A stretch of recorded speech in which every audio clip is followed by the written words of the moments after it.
Hello and welcome to the ID Talk podcast. I'm Alex Perella. I'm here with my lovely co-host, Tony Bitsionis. Hello, Tony. Hello, Alex. And we've got a really interesting conversation today coming up with Terence Kwok, the founder and CEO of Humanity Protocol, which, if you're a regular reader of our site, you've probably come across some stories about it. It's basically well, I would say one of two major blockchain-based biometric digital ID projects. Mhm. So the idea is to enroll people in this kind of ecosystem through, in this case, through their palm and palm vein biometrics, and give them a digital ID, let them do things like exchange cryptocurrency, and it's all on a blockchain ledger, so it's immutable. So pretty similar to Worldcoin in the concept, or I guess yeah, now it's called World. I need to get used to that, but that's the Sam Altman backed rival project, I suppose, that uses weird iris scanning devices to enroll people. Orbs. The orbs, yep. Humanity Protocol is a fascinating project in its own right, and Terence uh, is a very candid and smart guy, I thought, based on how he Yeah. came across in our interview. So yeah, he was game to pretty much talk about anything, and for that reason, it became a great talk, I thought. Yeah, it was a fun conversation. Yeah. So before we get to that, we'll just quickly see if there's any news we want to highlight. Tony, do you have anything? I do. It's a story from a few days ago that I thought was, I don't know, crazy, maybe is the right word for it, but a team of, I don't know, entrepreneurs in quotes, out of South Bend, Indiana, developed an app that takes Meta's Ray-Ban smart glasses and ChatGPT and facial recognition technology, and it allows the wearer to get detailed information um, of strangers just by looking at them. And our readers may recall we reported on something very similar to this about a month ago. And this one was a team of researchers from Harvard who did something very, very similar. The Mm. big difference being that they explicitly stated they were not developing this as a product. They were more so doing it to draw attention to the dangers that technology like this, smart glasses, AI, and facial recognition, when combined with products that are available, you know, in the case of the AI for free, more or less, and commercially available smart glasses for things like, I mean, it's fairly obvious why this technology could be dangerous. But so they said we're just doing this as a demonstration or sort of a example of why this stuff is potentially harmful. And then fast forward a month later, and I guess this team of entrepreneurs from South Bend decided that they were developing it as a potential product, and they are doing a trial or a whatever pilot project in Rabbit Hash, Kentucky. I don't know if you're familiar with Rabbit Hash. It's a community in Kentucky. It's about 250 people. Of course, I know Rabbit Hash. Yeah, no, I mean, I know you summer there, but I just didn't want to presume. I also didn't want to dox your summer destination. Well, I mean, as soon as people start wearing these glasses, they're going to know right away. Right? And I was thinking, I was reading this and I was thinking, first of all, the first thought that popped in my head was this is like a video game sort of thing. And it's kind of a textbook use case that people might picture when they hear about facial recognition technology or AI and smart glasses. And they're like, oh no, but what if somebody walking down the street can, know everything about me? And it isn't quite that simple, right? It's not like, I don't think it works that way where you can be walking by somebody on the sidewalk and you'll get all the information Mhm. off of them. I don't know. But like there are probably uses for something like this that would be handy, like if you're at a conference, I guess, and you want to network. But it sounds like an absolute minefield for legal disputes. You know, you do this in Illinois and you're going to get sued 150 times in the first hour under BIPA, a handful of other states. The article did go out of its way to say that Indiana doesn't have privacy protection in place that would protect people from something like this, but it's it's quite alarming. I mean, in the hands of police under the right circumstances, something like that could be helpful, but the privacy implications for technology like this are insane. And the team that's trialing it in Rabbit Hash said that they are going to, or they're conducting the trial to then decide whether they're going to consider a wider deployment. Hmm. I feel like maybe this thing will get torpedoed before it gets deployed any wider than that, but I'm alarmed and curious by this entire story. But I think that's a pretty reasonable set of feelings to have about it. Um, yeah, I mean, I'm pretty we've talked about this kind of thing before. Personally, I'm um not that worried about people's information being easily retrievable when they've publicly put it online. Of So course. like that doesn't bother me personally all that much. But if I imagine a world where people are wearing these glasses and every person they see, they also see their two latest tweets, the world will be a worse place. Oh, yes. Yeah. Yeah. And I mean, just think of all the extra conversations you'd have to have with strangers. Like, who wants that? Yeah. Yeah, one to keep an eye on. Yeah, Terrifying. absolutely. What do you have to highlight for us this week? I have news controversially that we did not cover and might not Ooh. cover, but it's interesting and it's kind of relevant. But yeah, it's not strictly biometrics news, but I want to flag this news item for people because I'm a little worried it's going to continue to fly under the radar. But Salt Typhoon is this major hack attack that just recently came to light. Okay. And first it came out, and I only like I don't know that I even noticed this, but there was news that former President Trump and some people in his circle had their phones hacked, which I think at this stage in the election cycle, I might have just seen that and shrugged and been like, makes sense. Yeah. But yesterday, so we're talking right now on November 4th. On the weekend, somebody named Josh Rogan, for a writer for the Washington Post, did a big column just kind of laying out how serious this is. So basically, what happened, the way these phones were hacked suggests that um, the entire like cellular infrastructure of the US is vulnerable to What? hacking.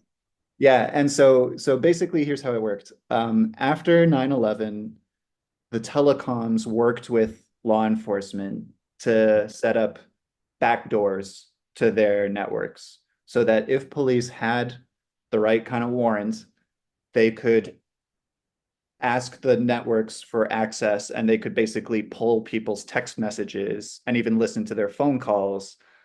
Um, again, as long as they had the right warrant, but the infrastructure was put in place. And this is part of why there was that scandal about the NSA spying program that Edward Yeah. Snowden, I think it was Snowden, helped to Yeah. expose. So that was related because they were relying on these backdoors as well to do their spying. They just were doing it without the traditional warrants that you would need. Right. But for our purposes here, the issue is that those backdoors have now been accessed by hackers based in China who are Right. affiliated with like the CCP. Right. And so they got access to the networks. And basically, what it meant is that they could, in theory, look up the texts of any American who's texting over a phone network, and they could listen live to phone calls. And in fact, that's what they did to Trump and his running mate JD Vance, and some others. And then it expanded, and this was done to people involved with Kamala's team. Um, and we don't know how many other people are affected. Sweet. Sounds great. I'm sure we're just fine up here in Canada. Well, I'd like to tell myself that, but just to give you, just to like underscore this, there's a quote here that struck out to me in the article. Senate Intelligence Committee Chairman Mark Warner said, "It is much more serious and much worse than even what you all presume at this point. Oh, It God. is one of the most serious breaches in my time on the Intelligence Committee." And then another person, an anonymous source who was actually one of the victims, was talking to this reporter, and he said, right now, China has the ability to listen to any phone call in the United States, whether you're the president or a regular Joe. It makes no difference. So, All right. Well, that's good. Uh, I guess letters. Go back to the mail. the good news is it seems like encrypted messaging, like Right. iMessage, if you have an iPhone, or if you use Signal or WhatsApp or whatever, it should be Yeah. exempt. It's just when people are doing this over the phone network, they're vulnerable. Yeah. But I've heard a lot of over the course of the last several years or months, let's say months, various experts pointing out that using cellular networks, using text messages to communicate is mostly a North American thing. mm, That Europeans and people in Asia, they use WhatsApp, they use different services, they don't use their cellular networks. mm, And this was usually it was framed in the context of the whole green bubble, blue bubble iPhone thing and Google trying to get in there with their new protocol. But I mean, that's, I guess, a good illustration of why it might be better to not use your cellular network, yeah, especially now. yeah. I think that's a good takeaway. And of course, don't don't share passwords, don't share identity credentials over text or even on a phone call, apparently. Like that's not Yeah. so. Yeah. I mean, like, is anyone gonna actually like target me so that in case I share my Netflix password with my friend, they can intercept it? Like that doesn't matter, but Yeah. if you're working with really sensitive information and you're the kind of person who might be targeted, Yeah. then you need to Right. start using Signal immediately, I Yeah. guess. Well, now that we've torpedoed our Verizon and T-Mobile suite sponsorship dollars, I guess if you don't mind, because you change your Netflix password a lot and it's kind of annoying. Can you just like send me a letter with the new one, please? Yeah, I'll post it tomorrow morning. I think the Oh, mail's okay. already gone out from my Thank building. you. I'll tell my mail carrier to keep an eye out. All right. And with that, shall we move on to our chat with Terence? Yeah, let's talk to Terrence. All right, we're very happy to be joined now by Terence Kwok, the founder and CEO of Humanity Protocol. So, Terence, welcome to the show. We're really happy you have some time to talk with us about this. Thanks a lot, guys. Thanks for having me. Um, happy to talk a little bit about myself, what we do. And so my name's Terrence, based out of Hong Kong. I was born in the US. I grew up in Hong Kong. Was always in the tech sector as an entrepreneur. Started my first company when I was 19, in the travel and hospitality space. Ran that for almost a decade and then essentially had to shift gears during COVID because travel was not the best industry to be in. Started working on identity and humanity protocol probably around 2 years ago, and then really started really focusing on it around a year and a half ago. The thesis for us is very simple. We think that identity is important. Identity is a human right.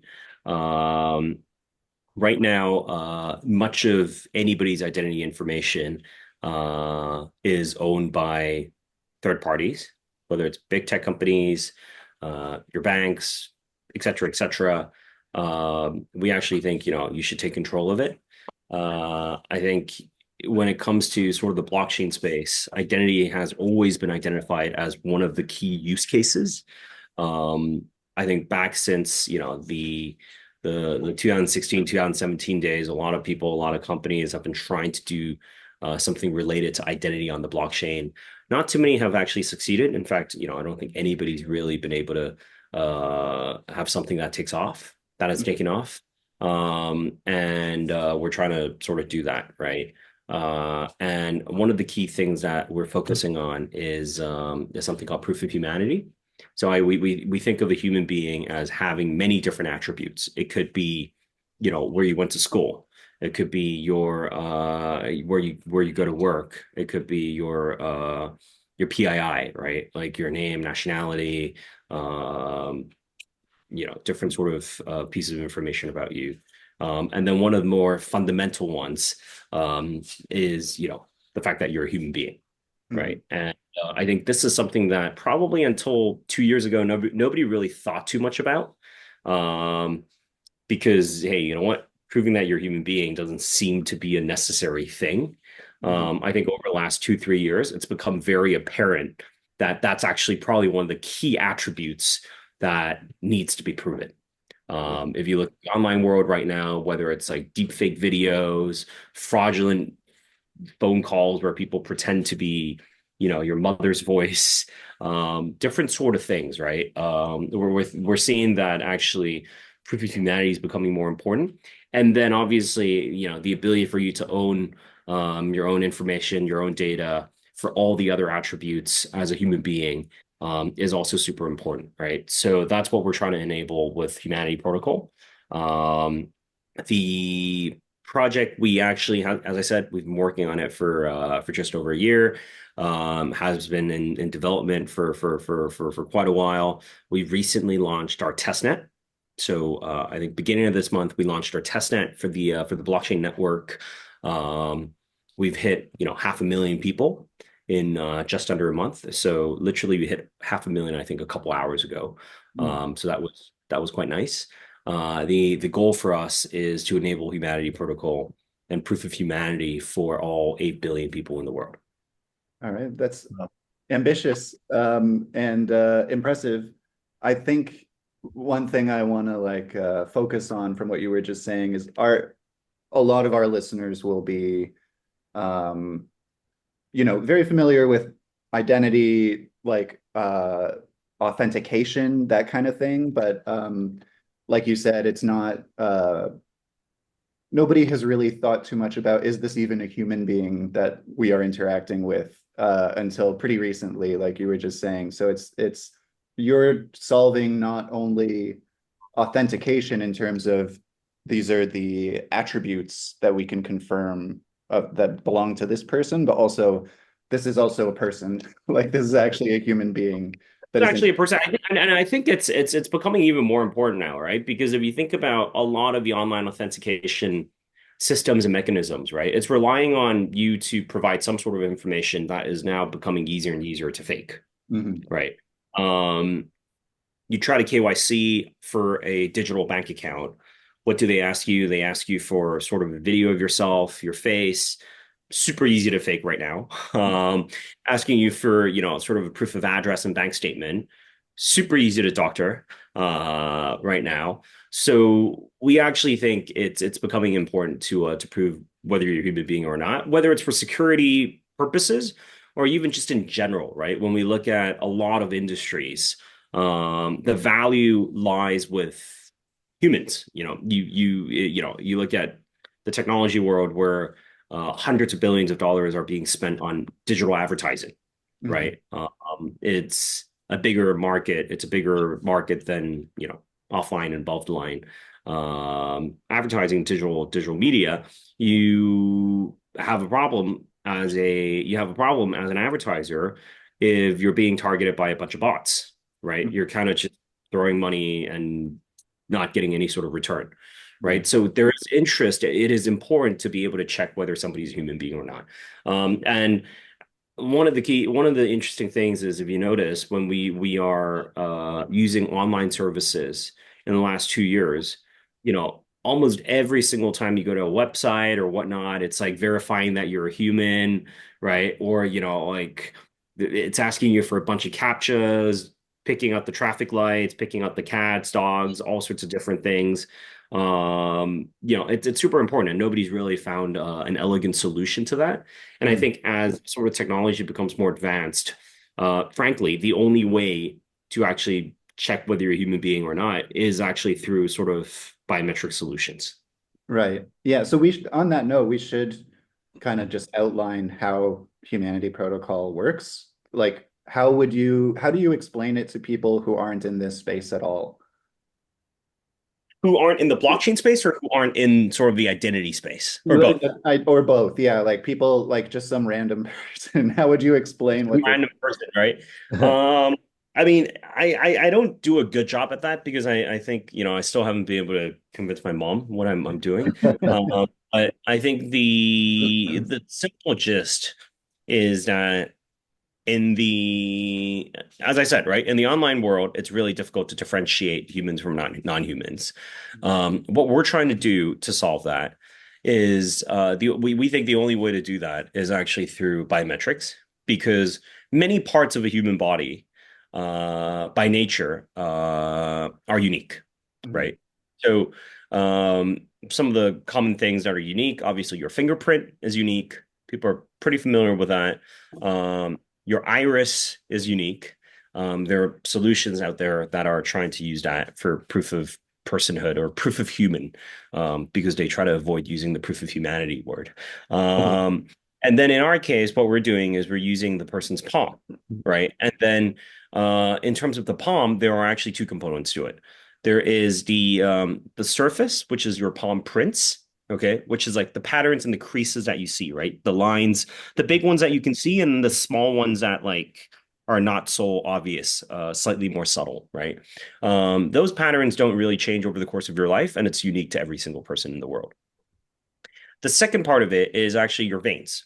So the veins underneath your skin on your hand, again, it's a lot of small little lines of blood vessels and whatnot where it sits under your skin. You can't really see it.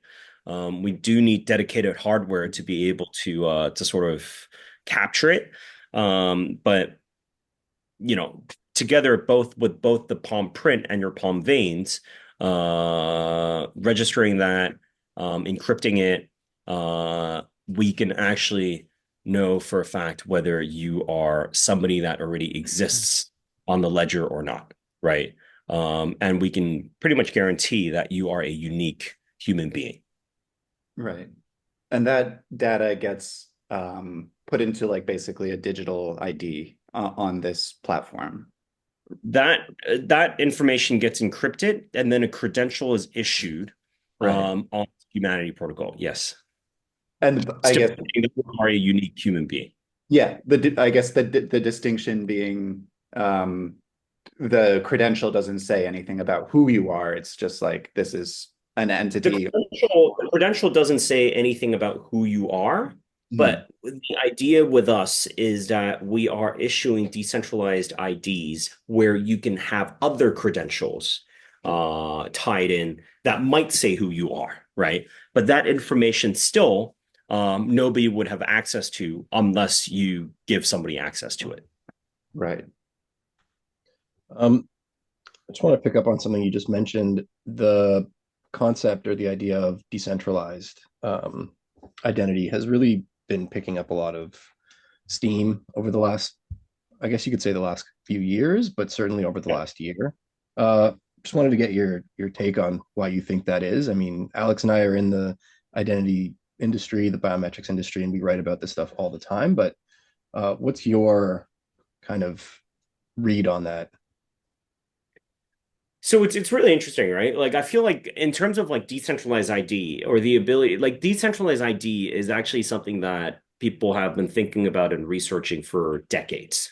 Like it's funny, I was talking to somebody about this, and he was actually researching this back when he was doing his PhD back in the 80s. And then he was part of I'm not gonna name which one, but he was part of a big research lab trying to figure out how to do identity outside the context of nation states, right? So like that Right. whole thing, people have been Yeah. thinking about how do you deal with that, right? Or even like in the context of failed nation states where how do you issue IDs to a country without a stable government, right? So people have been thinking about this. I think in the digital context over the last couple of years, I think the proliferation for blockchain applications has come to, that's one thing, right? Where you actually can have stuff that's decentralized, where it's permissionless, where nobody can actually take away from you, right? Until then, prior to this, anything, if it's in digital world, had to be sitting in some sort of centralized server, which means that somebody could pull the plug. So Right. it's not that decentralized, right? I think technology has allowed this to happen. And then I think the other thing is also there's just sort of a growing frustration for a lot of people, whereby they're producing a lot of data, but they're not really owning that data, right? And all that data is going to you know Zuck or some other people for them to monetize. I think that's sort of second thing. And then I think, as I said, also, right, like the whole AI sort of narrative is making people realize that, okay, you know what? Suddenly there's now talk about AI agents, right? Like another form of intelligent being that can also do things, at least in the online world for now, right? So how do we actually differentiate between an AI agent and a human being? How do we at least, if we can differentiate, how do we make sure that, these individuals, we can ascertain their attributes, who they are, et cetera, et cetera. Hence, I think, it's that's why it's sort of becoming a more important problem to solve. Yeah, I Yeah, that think. makes Oh, sorry, Tony. I was going to say that makes a lot of sense to me personally because going back to what you were saying, your mom doesn't even know what you do. We joke a lot on the show how trying to explain even like the most basic ideas behind digital identity and biometrics to our family and friends, you kind of it's not easy, right? I mean, you don't want to bore them, but you also want to get across how important it is and how its importance is growing, the idea of authentication, verification, Yeah. and proof of humanity.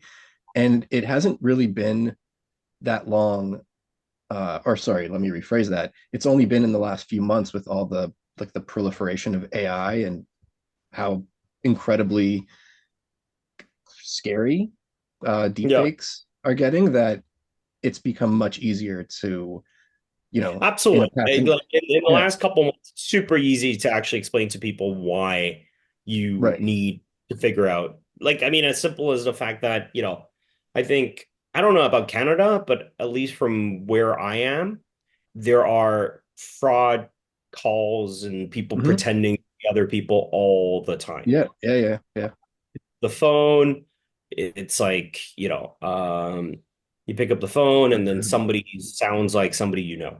right? I have That like stuff is happening more and more. my parents are old.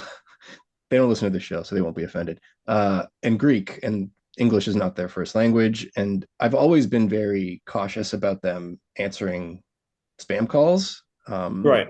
But over the last few months, more so to my mother, I've just been like, just don't answer. Don't answer if it's not your sister or it's not one of us. Just don't pick up the phone. It's not going to be worth it. Like they'll find a way to get in touch with you if it's something And important not even because that, right? Like very, very soon, unfortunately, given that you're a sort of a public or semi-public figure, super easy to get hold of your image and your voice, right? right. Yeah. I could be recording now and I could really just create a video of you saying whatever the hell I want you to say, right? Super easy. You have my permission for that. Is It's that a fine. I threat? say a lot of stupid things. No. So it's becoming really, really important, right? Like you look at Yeah. that recent case of like those kids in Miami that Mhm. stole like 200 million bucks, right? You would expect that somebody who has 200 million bucks of Bitcoin to be reasonably smart.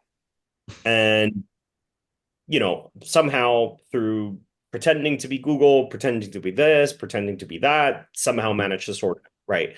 I recently ran into a very close call where somebody hacked into the account, the Telegram account of a friend of mine, who actually runs a big, pretty prominent venture capital fund. Mm. Okay. And, she pinged me and said, "Hey, how's it going? Let's catch up. Haven't spoken for a couple months." Right. Um, and then tried to do a bunch of stuff. And then and it all seemed super real. It just so happened that there was a slight glitch with, my laptop and whatnot. And then I actually tried to reach out, but then I couldn't reach her. So then I actually called her on WhatsApp. Okay. Where I have her phone number. And then she's like, "Dude, I have no idea what you're talking about. It's not me." Yeah. Right. My account actually got hacked a couple of days ago. Sorry for this. Yeah. Like it's Yeah. really complicated. The Yeah. stakes are much higher than when you would get an email from someone in your address book and it would just be like, obviously, very obviously not them. You'd be like, oh, George's email got hacked again. Let me just let him know. Now you have to be so on your toes. But even Absolutely. setting like fraud aside, it and just the growing importance of like knowing you're talking to a human. I was thinking about that like I don't know, was it a week ago that Anthropic launched their like beta version of computer use where it just Mhm. the AI takes over your computer and can just do things for you. And like it's pretty it's just in beta, it's not super sophisticated yet, but I was thinking about what that's going to look like pretty soon it's going to be a little bot that lives on your computer and is like you're like send an email to so and so and it's like composing it and it's easy to imagine getting emails from what seems like a person working at a company and like they're not a person, it's just an AI assistant that's like has Mhm. the ability to just like follow orders and email people and interact. So just like on a human level, I would like to know whether I'm talking to a AI Sure. bot or Absolutely. like Right. Like, absolutely. Right. Like, if you look at customer service now, right, it's super Mhm. easy to, at this point, I've investments in some other companies and whatnot, and there's a fintech company that I've invested in, and now they're investigating. They're taking all the historical answers and all the data of conversations between the agents, customer service agents, and the clients, throwing it into an LLM, and then now there's a chatbot that emulates, Yeah. answering essentially 95% of the questions that are generally being asked, right? Mhm. Yeah. But in a very human-like way. Yeah. So I think this like being able to tell like that it's human is super important. And then beyond that, in a lot of different use cases, being able to tell who it Mhm. is actually also super important. Yeah. But going back to your like how humanity protocol works, you use Palm biometrics and I guess Palm vein biometrics, but you said that requires like special hardware. So how are you going to get everybody enrolled? Like how exactly is that going to So be? we're gonna be launching a network of devices all around the world starting December. The first sort of batch of devices we already have on hand. We were demoing it in a conference probably like a month ago. A month ago, people were like, "This is amazing," and then we are planning to actually start rolling them out in December, January, and February. Oh, that's great. Um, the target is to have Mhm. a pretty wide distribution, so that people can go do their enrollment, right, or activation. The other thing that's interesting with sort of palm-based biometrics, I think, is that I think it's number one, it's contactless. Okay. So from a hygiene perspective, it's great. But then beyond that, it's also relatively natural and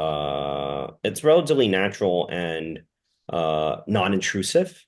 And so it also becomes a pretty interesting thing for offline use cases, right? Mhm. So the idea is that maybe whether it's for payments, and obviously Amazon is already using the Palm for payments in the US, Tencent's doing that in China, right? So sort of using your Palm for payments is interesting. Using it for access control, Mhm. whether it's maybe your office, your conference room, music festival, a concert, an event, whatever it is. These are interesting use cases. Right. So that's sort of how we think about it. Okay. And I guess this would involve people like going to like an enrollment center of some kind or something. It's not like they have to go and buy a device that will then like. So the idea for us is that they would probably go into an enrollment center, or not necessarily an enrollment center. Like the way we think about it is actually partnering with a lot of sort of different places where kind of people naturally congregate. Hmm. Uh, like an example would be like universities. Okay, so we're in discussions with a number of different universities all around the world on this. And then the other thing is also we are going to launch a form factor next year, early next year, where it's a small little device that you can plug into your own phone. Oh, okay, cool. Oh, So cool. so we call the yeah, so we have a terminal and then we also have a dongle. Okay.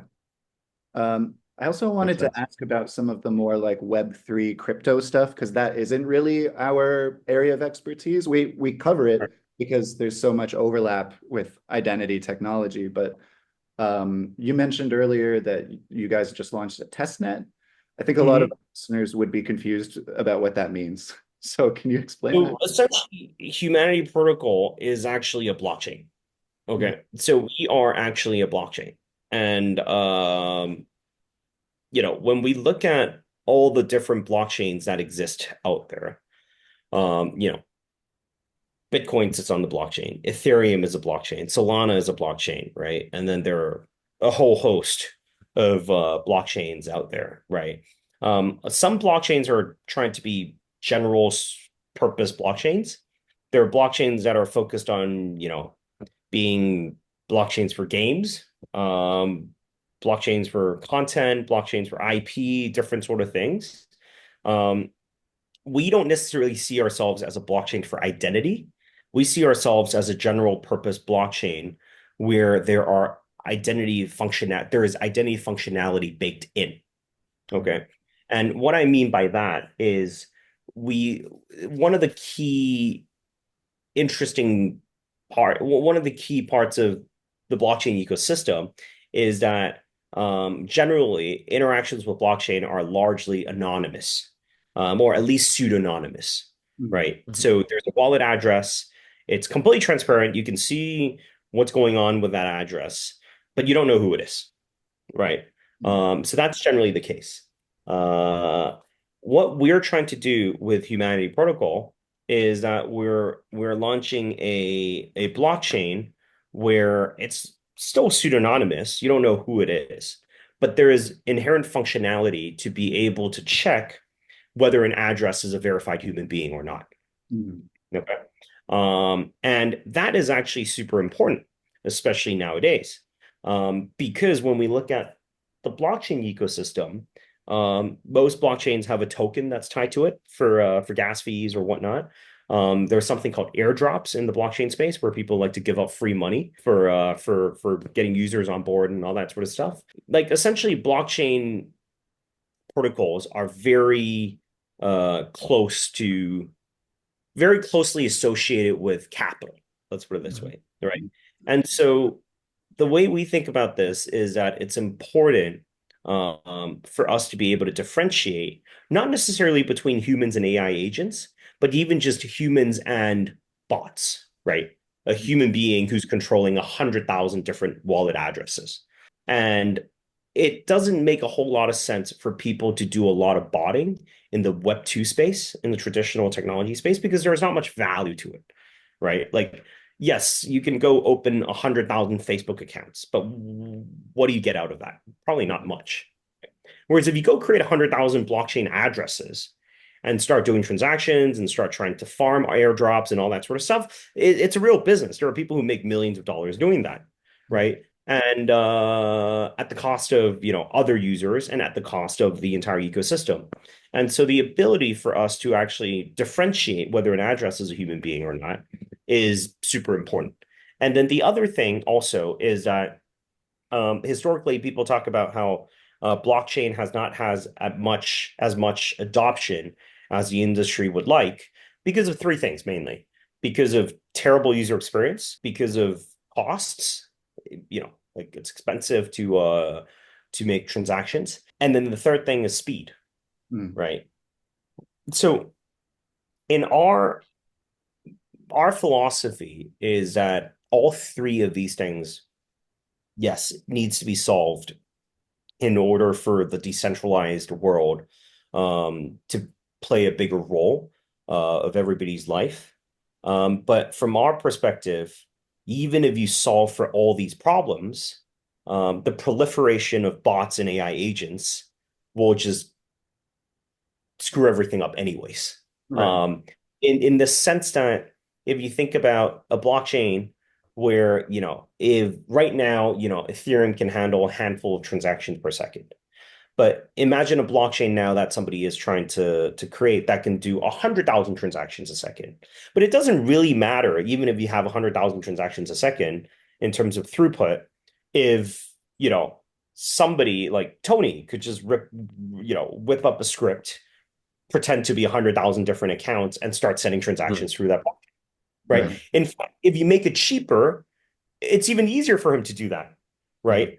So what we're trying to do is build in native functionality to Humanity Protocol so that we're the first blockchain where there is prioritization of transaction, for example.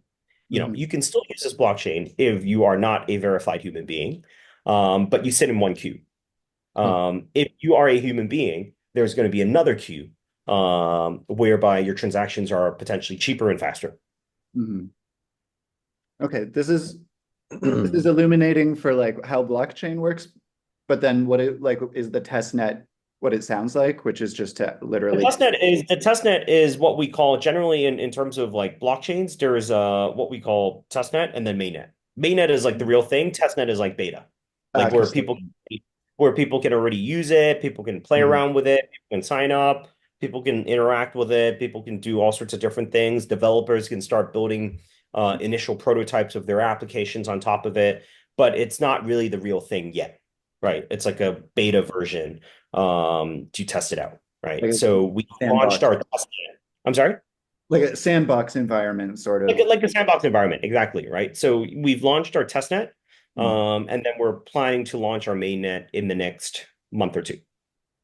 Did you say earlier that you got like 500,000 people signed up for the test Yeah. net? That's what I Wow. was gonna ask. Yeah, we wrote about the launch at the beginning of this month, and it was, I think the headline was like 25,000. Um, 25,000 in like a day or two. yeah, that's incredible. When you said that, I was like, whoop, that's pretty cool. Yeah. Yeah, it's like 500,000. And then our the blockchain went down for a couple of days. Mhm. And blockchains are not supposed to go down, but this is our test net, and so we're tweaking stuff and fixing things and Mhm. improving and whatnot. Like there was so much traffic that it just went down. So that's what test nets are for, essentially. Right. Yeah. That's a Um, good problem. yeah, exactly. Uh, Something Yeah, else that we often definitely better than us sitting around twiddling our fingers trying to figure waiting. out when the third person's going to come on board. Yeah. Yeah. Something that we also end up talking a lot about, and writing a lot about, aside from identity verification, is privacy and regulatory compliance and stuff like that. And just curious, like, how does that landscape, because it's constantly evolving and it varies from country to country and continent to continent. How does that? I think there needs to be like there needs to be a I think most of the governments and most of the regulatory frameworks were designed in mind to regulate companies like Facebook and Google, Mhm. right? So the from our perspective, we're not a centralized company where I'm collecting your data. Right. Even if you actually want to prove that you are Canadian on Humanity Protocol, we will never have access to that information. We don't have. If you sign up for testnet, you have to put in you have to put in your email. We don't have access to that email. Mhm. Mhm. Okay, it's actually encrypted, and we have to ask for your permission in order to actually see that email, right? So from a technological perspective, I think we look at sort of the regulatory frameworks. They're not necessarily designed for sort of decentralized infrastructure, right? Right. I think from some of the government's perspectives, oh, since you're facilitating the collection of data, it means that you must be storing it, and Right. it must mean that you're doing something bad with it, right? Mhm. Which in our case, it's not, right? Like it's we're facilitating the collection of it. Mhm. It's going into decentralized storage. It's encrypted. You have the keys, right? Mhm. So I think part of it is an education process.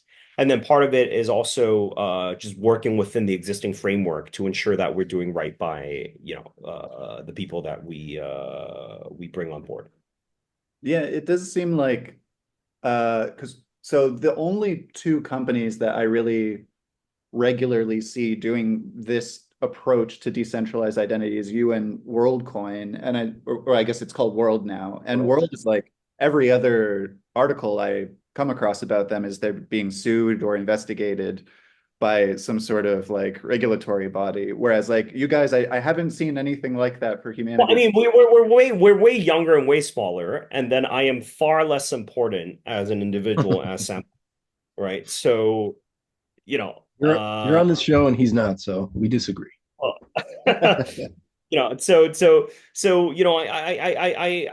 I think they're doing a lot to they're doing a lot to ensure data and information is privacy preserving also from my understanding, right? So I want them to succeed. I want ourselves to succeed. We obviously want to kind of beat them. They're at like around, I think, 7 million people after a year and a half. We're at like half a million after like a couple weeks. So Yeah. we'll see.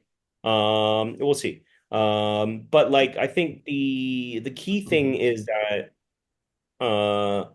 as you guys mentioned, right? Like different governments, different places, they have different sort of regulatory frameworks. Most of them were designed in place to regulate essentially Google and Facebook, not so much sort of decentralized networks. And that's also why it becomes really interesting, right? Like not even in the identity space. You look at some of the other things in the blockchain space, it's not really clear, right? Because for example, if you're not supposed to go run an exchange, or you're not supposed to go run an exchange, but then if you're not running an exchange, but then you just produce code that automatically sits in a decentralized world and people can trade on it, are you actually running an exchange? Mhm. Who's running the exchange? Is it the validators? Is it the engineers who build it? Nobody really knows, right? Like it's really hard to say. You look at sort of like the whole thing with like, Tornado Cash, right? Obviously the guy got in trouble for producing and launching Tornado Cash. He just wrote some code. And sure, that piece of code facilitates money laundering. But that piece of code was written in, Solidity and launched on Ethereum. Is Ethereum facilitating money laundering? Mhm. Right? Is AWS facilitating laundering? Because, most of validators have their nodes running on AWS. So I feel like it's not an easy question to answer. Yeah, it reminds me of a few months ago, I remember there was a deep fake scam connected to the election where it was like a voice that sounded like Biden robocalling people with misinformation. And I believe I would have to double check this, but I believe that the phone company ended up getting in trouble for allowing the robocalls to happen through its network.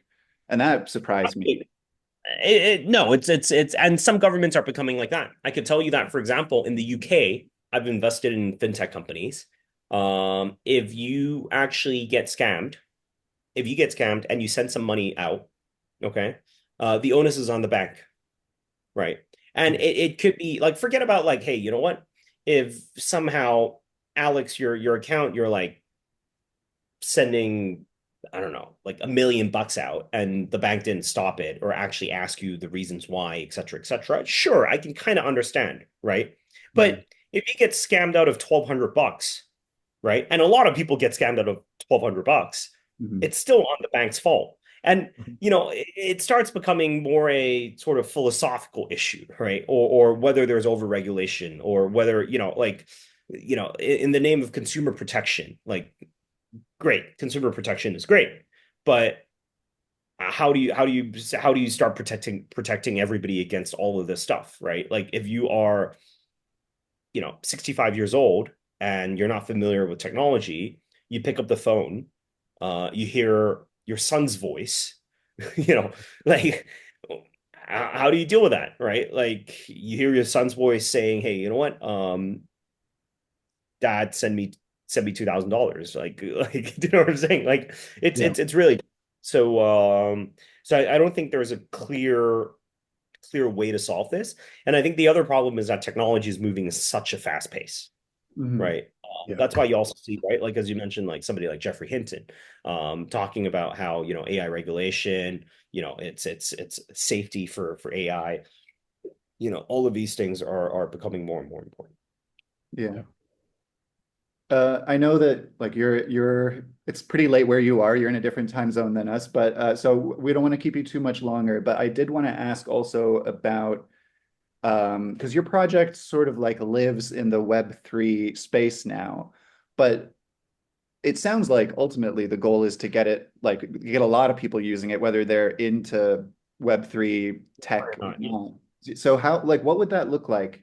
Like, So I think that that's a very good question, and we're already starting to do that.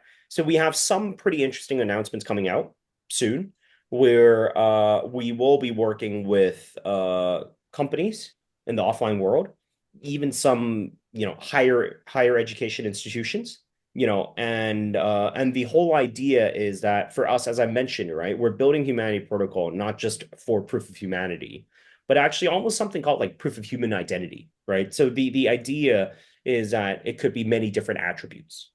And so, for example, one of the things that you might want to prove is not just now that you've proven that, we've proven that, Alex is a human being. One thing that we also might want to prove is that he's a Canadian citizen. We might actually also want to prove that he can drive. Okay. We might actually also want to prove that you went to this university. Right. And so one of the things that we're starting to discuss with some university partners is the ability for them to actually issue graduation certificates and transcripts directly onto the blockchain in a similar manner, right? So that down the road, imagine you just graduated from school, and instead of your employer having to do a background check, call up the university, ask you to produce a physical copy of the transcript, which you could easily fake anyways, now the university issues a, call it, verifiable credential where on the blockchain, immutable says that you actually did go to school and you graduated with, you know, this GPA, mhm. with this major and minor, right? So these are things that are going to be important. And the way we're trying to make this is that the user experience entirely for somebody who doesn't really care will not really know that it's actually all done on the blockchain, Mm. right? It should be a super easy user-friendly mobile application, almost like your Apple Wallet, right? You don't really know how the cards work, how it's like it's how the payment network works or any of this stuff, but you just know that you can tap your card and pay, Mhm. right? So in the same vein, you can just show this, and some sort of magic happens to make sure that, okay, you know what, this credential is really issued by the University of Toronto, and we can prove that this person did go to that school, right? Mm. So these are some of the use cases we're doing. And earlier I mentioned, right, like with access control with your Palm. So we are actually also going to be starting with working with conferences, events, to roll this service out, right? So there's going to be one or two sort of conferences, predominantly right now in the crypto space,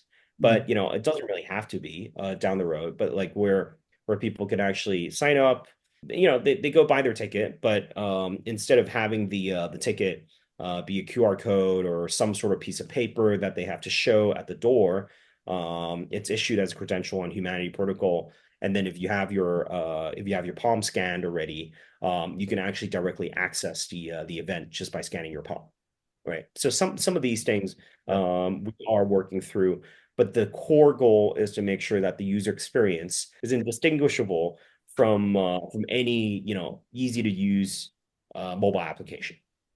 Yeah. That's I mean, like, I'll be very interested to see all of that materialize. Like, this is Yeah. genuinely, this is like one of the most interesting projects that is underway in the kind of identity space that we cover. So, um, we're really excited to see where you go from here. So, thank you for like talking to us about it and making the time, and hopefully we can catch up with you again. Thank you so much, Terence. Thanks for your time, and this was great. Thanks, Alex. Thanks, Tony.